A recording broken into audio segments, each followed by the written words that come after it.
for the Central Kingston people that politics in this modern time has changed. And we don't want to go back to the old days of politics. And Lawrence Rowe has been removing our cloths that we wrap around the pole, our billboard that we have put up. He has been removing them. I don't know why he wants to go back to the old days of politics. Because they have put up their flags and whatsoever on the pole, and we have go around them.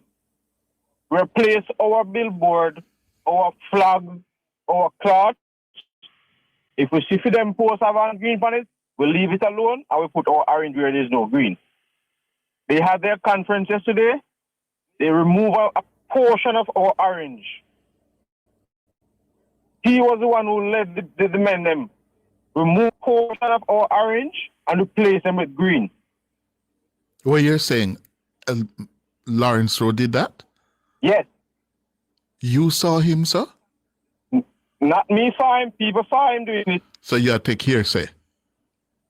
Well, I have people who saw him doing it. You take hearsay? Yes, I will take the hearsay. But no, well, hearsay can't stand up at courthouse, you hear? No, you see in this case, Cliff, this is not a courthouse case. Uh-huh. But I'm just saying... But he's not here to defend himself. Yes, he's not here to defend himself. Yeah, and you're saying, based on who you have spoken to, Lawrence Rowe was seen leading a group of men who were doing what? Who were doing what? Remove our cloths from around the pole and replace them with green. Where was this being done? It was done on Anna Street. It has been done on the main at Hero Circle.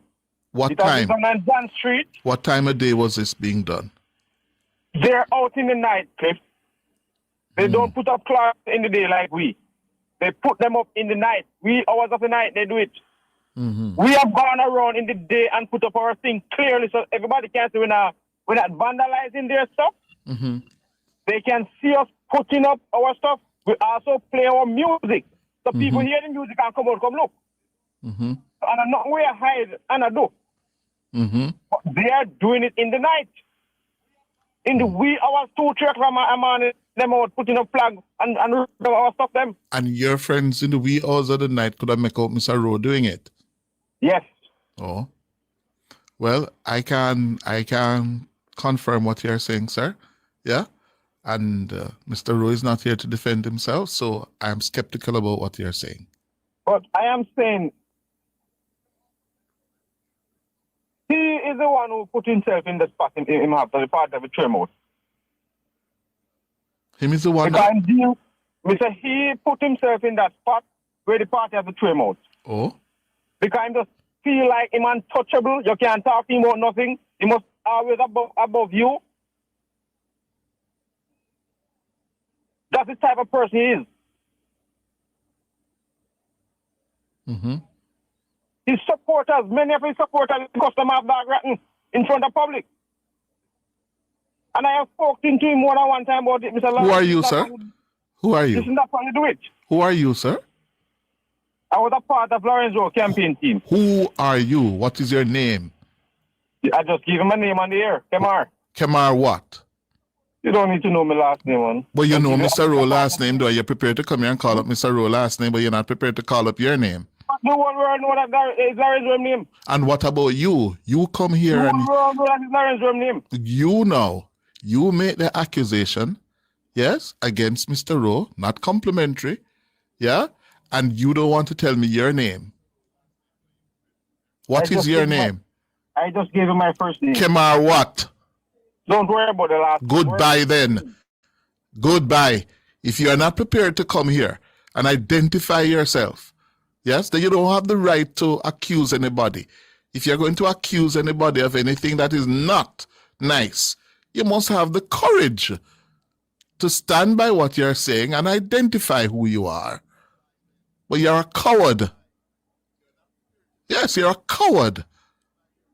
That's what some of you do. Behave like cowards.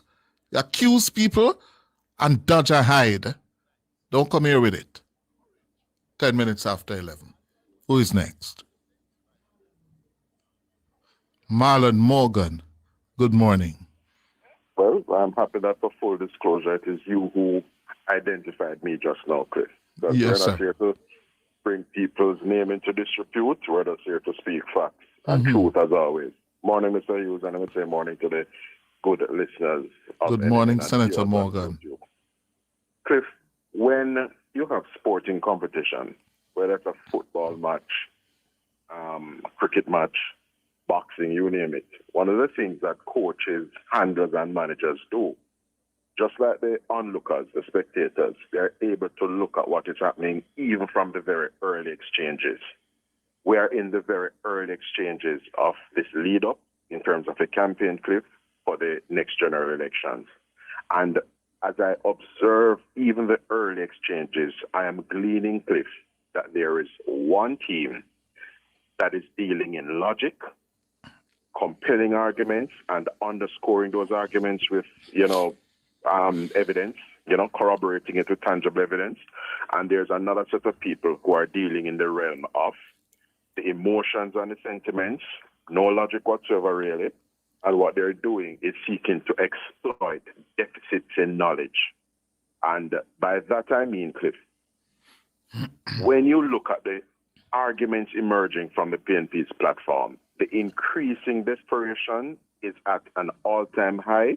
When you see a political party making a mockery of ribbon cutting and making a mockery of a rural school bus system, something that has been much vaunted here in Jamaica, you know what time it is, even from the very early exchanges in this match so far. So the ball game just started, and we are in the 12th minute of the ball game. But the JLP are run led up on the PNP. We are knock up led up on the PNP. And as George Davis said during the budget debate some months ago, what is very evident, Cliff, is that the PNP is being boxed out. They have no room to maneuver. As the songwriter Loaded Eagle said, them can't run, them can't hide, them can't do a thing. I heard from the political stump at the weekend, Damian Crawford making the point that the next PNP government will seek to institute training, vocational training in schools, such through laboratories and so on. The very thing that he has been hearing Dana Morris Dixon speak up in the Senate in terms of fixing up. All right, hold on for me, Mr. Morgan. Hold on for me. You said the PNP is at the height of, what's the term you use? Desperation. What is the evidence of that?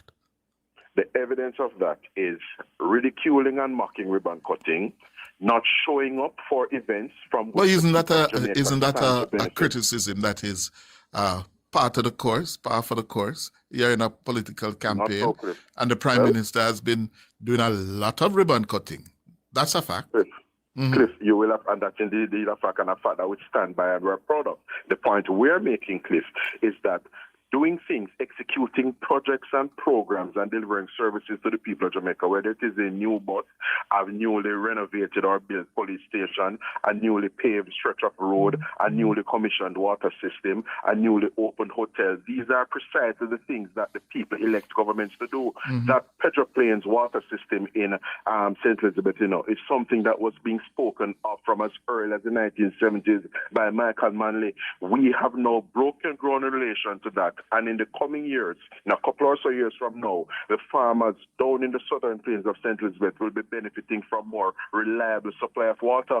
Cold storage facility in agriculture, for example, is something that many have talked about over the years, Cliff. And the set of people who are at the wicket now are the set of people who have made it a reality, including the Morant Bay Town Centre. So when Mark Golding says a so-called town centre, he was speaking over in Morant, in the Port Morant division of the Eastern St. Thomas constituency.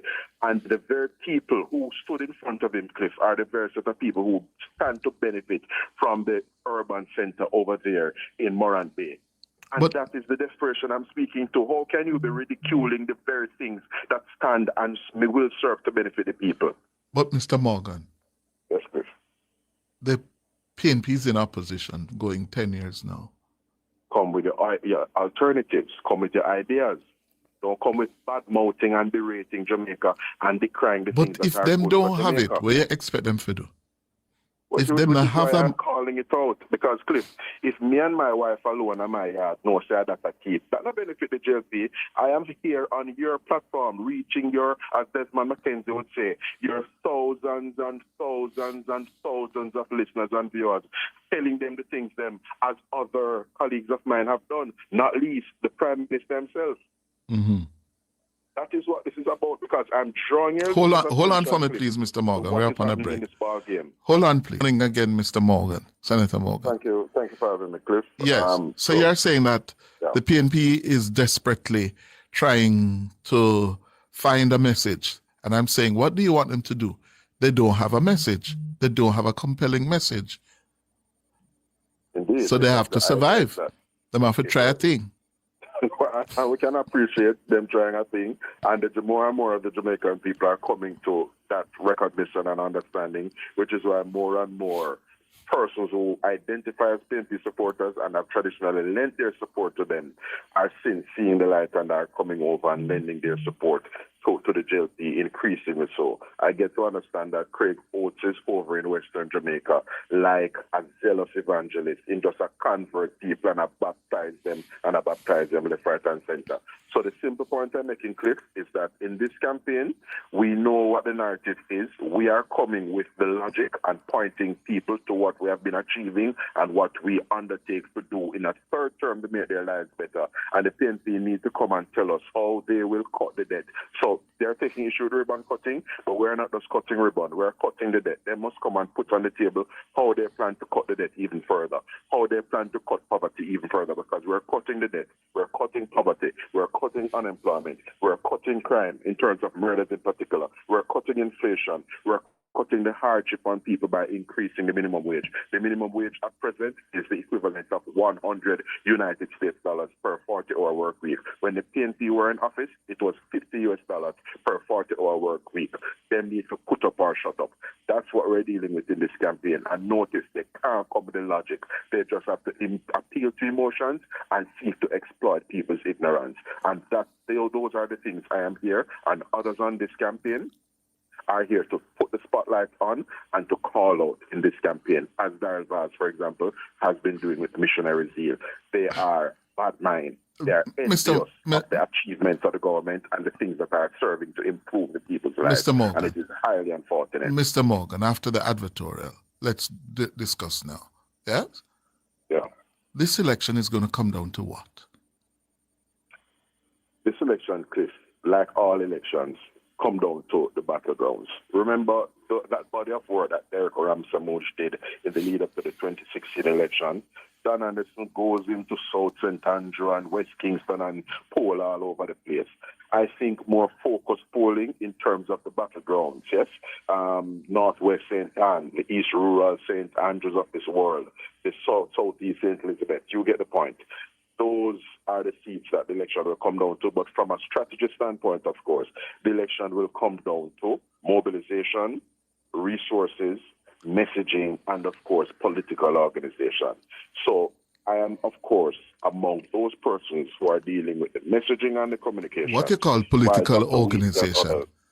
Political organization, the hallmark of it, Cliff, is being able to identify your voters or persons who are likely to vote JLP, and of course the messages impress upon them why they should vote, and being able to get them out on election day. Because as you saw, we got up Saturday morning, I was making my way out to a funeral, and we saw showers coming down at some point. There are some people who may be turned off by, rain on election day, for example, God forbid.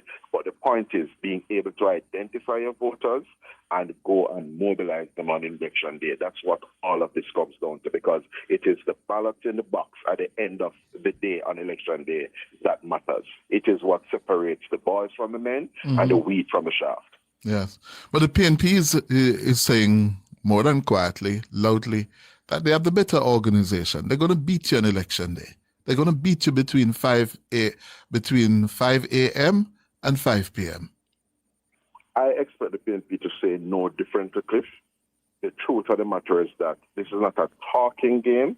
They're seeking to talk just for the purpose of bravado and giving their supporters the inclination and the indication that they are in the ascendancy, knowing that could not be so.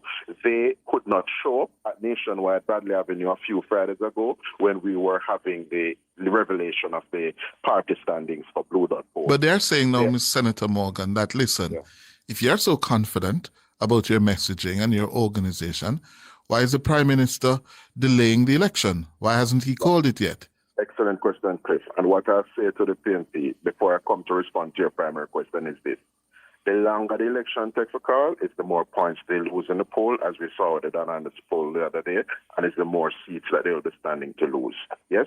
So if they were only going to lose Michael Phillips' Northwest Manchester, the longer the election takes for call, they will also be losing Lisa Hanna's Southeast St. Anne, and of course, Maurice Guy's Central St. Mary. So the longer it takes for call, Senator Morgan are seeing the rural school buses. Senator Morgan. Senator Morgan. Senator Morgan. Yes, Cliff. Central St. Mary. Yeah, with Morris Guy. Yeah. Yeah. It's certainly not in play for the JLP. There are those among us who may be inclined so to think, but people like myself have reasons to believe otherwise. Because what give you those reasons? Politics is not just a matter of talking off the top of your head. It is about the numbers. It is about what the trends are saying. Well, let's talk about the numbers. Sentiment across the country. Let's talk about the numbers. Central St. Mary has not voted for the GLP in almost 60 years.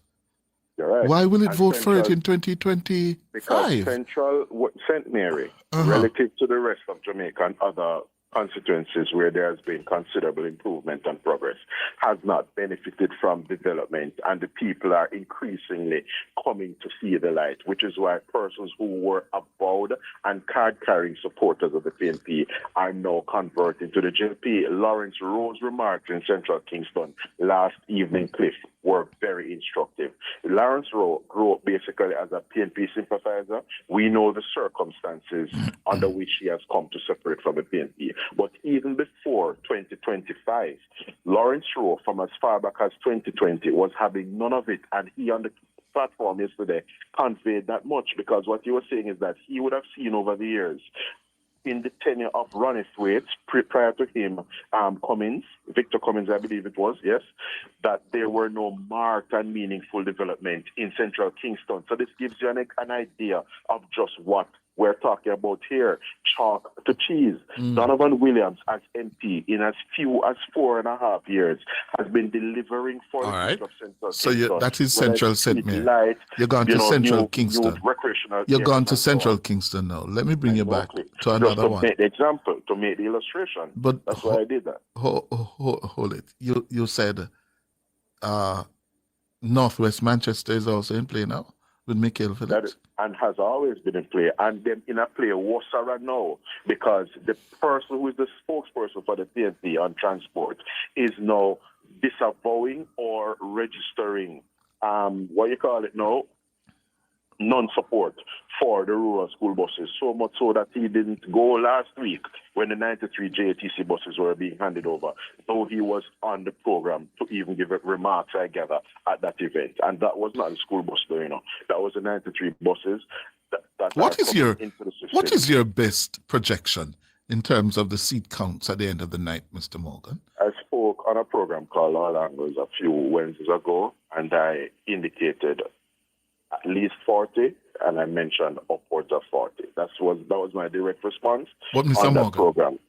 If you know your politics, Mr. Morgan, yes, please. If what you said moments ago is true, that the JLP is about to win Central St. Mary, then it means that the JLP is about to win more than 50 seats. And my response, Cliff, is not. That's not happening. Your best estimate puts you at 40, well below 50. That means you cannot be winning Central St. Mary. Cliff, the point I'm making is that, first and foremost, I'm being conservative with my projection. But separate and apart from that, the response I gave you is not incompatible with my assertion that places like Northwest Manchester and Central St. Mary are in play. I don't speak like how Dayton Campbell speak, and speak with inconsistencies and one observation being diametrically opposed to the other. I don't operate like that. I'm a logical man, Cliff. And the point I'm making is this. The people in Central St. Mary, just like anywhere else in Jamaica, they want development. They see development happening all around them. In fact, we have heard the people in St. Mary making the point that things are going for St. Thomas and them see things going on for Portland now in terms of the Boundbrook development, the bypass in Port Antonio, and of course the new urban center that is to come. But I hear even out in St. Thomas where you put up the Moran Bay Urban Center. Even out in St. Thomas where you put up the Moran Bay Urban Center. In Eastern St. Thomas, your incumbent there, Dr. Michelle Charles. That's her name? That's Dr. Michelle Charles. Yes, she's Dr. Michelle Charles. She's on the verge of losing. That is what Dayton Campbell and others would want the public to believe. Not true? That is not what... I mean, if you looked at the Blue Dot polls the other day, I don't know if they got granular in relation to, Eastern St. Thomas. But what is true is that having regard to the work of central government, working in tandem with the MP over there, Dr. Michelle Charles of the JLP, the St. Thomas Eastern in particular is being transformed, is being developed in ways never seen before. Not least on account of the urban center, which some people. But I hear Dr. Charles. They talk about Dr. Charles now. Dr. Charles is in trouble. She is in trouble with her workers, in trouble with her constituents. Not very good at human relations. Yeah, I hear you have a problem in your candidate, not the government's agenda, but your candidate. You will appreciate. Consequent on the results of the local government election last February, the GLP, at the direction of the party leader, Andrew Holness, directed that we go into a mode of fact-finding and engaging with our workers, engaging with our stakeholders with a view to come away from the entire process better off. That took place throughout the early to mid part of last year. You would have seen even this year, Cliff, a number of work award and recognition activities. Michelle Charles in particular would have had a program of work that she has been embarked on. But importantly, the secretariat of the party convened what was called a yes-no vote, as it were, where the workers of the party, which is, of course, our core base support and our core constituents there in St. Thomas Eastern, had a determination to make as to whether they were persisting with Michelle or electing to go the route, to go another route. They have persisted with her, and we know that there may have been some kinks, and Michelle, just like any other human, is at least human and humble enough to incorporate and take on board some of the, having regard to the challenges identified. She has been taking on board some of the fixes, some of the remedial actions, and has been working assiduously in that regard. And we continue to treat with things as a family and engage our stakeholders, not disrespecting them, not taking them for granted. So she has problems out there. She has problems out there. And those things, those things are not unheard of in the grand scheme of things politically. But what you do about it whenever issues arise as a family and as a political organization, that is worth its salt. Well, at least you're frank and honest enough to concede that there are problems out there for her, confirming what I've been putting to you, because I've been hearing them. It started with an empirical way of engaging our people, going out, administering certain survey instruments, and the party leader spearheaded that to his credit, and it has culminated in a number of remedial actions, including, of course, greater affirmation of our party workers. You have seen up and down the length and breadth of the country. Thank you very much, Mr. Morgan. Worker award ceremonies and so on. Thank you very much, Mr. Morgan. Good. Thanks for your honesty. Thanks very much. Well, after the break, we'll bring you a paid broadcast of Dr. Nigel Clarke's speech at the graduation ceremony for the University of the Commonwealth Caribbean UC